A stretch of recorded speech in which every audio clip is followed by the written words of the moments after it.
ഇന്ന് നമുക്കൊരു അടിപൊളി സ്പൈസി ബീഫ് റോസ്റ്റ് തയ്യാറാക്കാം. അതിനായിട്ട് 1 കിലോ ബീഫ് കുക്കറിലേക്ക് ഇട്ട് കൊടുത്തിട്ടുണ്ട്. അതിനുശേഷം ഇതിലേക്ക് ചേർക്കാനുള്ള മസാല ഒന്ന് റോസ്റ്റ് ചെയ്തെടുക്കാം.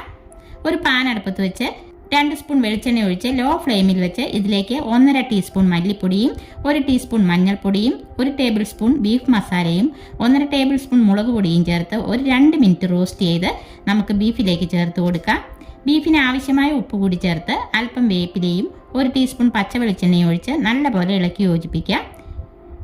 ഇതിലേക്ക് ഒരു 5-6 ചെറിയ ഉള്ളി അരിഞ്ഞതും 1 കഷ്ണം ഇഞ്ചി അരിഞ്ഞതും 1-2 പച്ചമുളക് കീറിയതും കൂടിയിട്ട് അടച്ചു വെച്ച് 7 വിസിൽ വരുന്നവരെ വേവിച്ചെടുക്കാം. അതിനുശേഷം ബീഫിലേക്ക് ചേർക്കാനായി ഒരു 10 വറ്റൽമുളകും 1 ടേബിൾ സ്പൂൺ കുരുമുളകും പട്ടയും ഗ്രാമ്പുവും ഏലക്കയും വേപ്പിലയും പെരിഞ്ചീരകവും ബേലീഫും എല്ലാം കൂടി ഒന്ന് റോസ്റ്റ് ചെയ്തെടുത്തതാണിത്. ഇത് നമുക്കൊന്ന് പൊടിച്ചെടുക്കാം.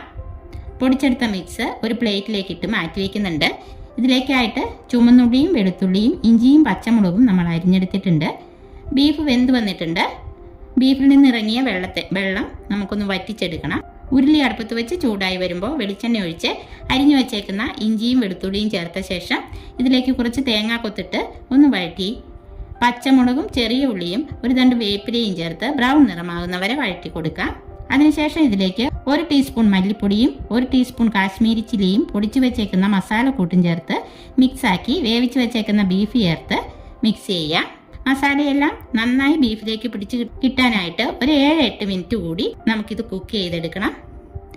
അപ്പോൾ അങ്ങനെ നമ്മുടെ കിടിലൻ ബീഫ് റോസ്റ്റ് ഇവിടെ റെഡി ആയിട്ടുണ്ട്.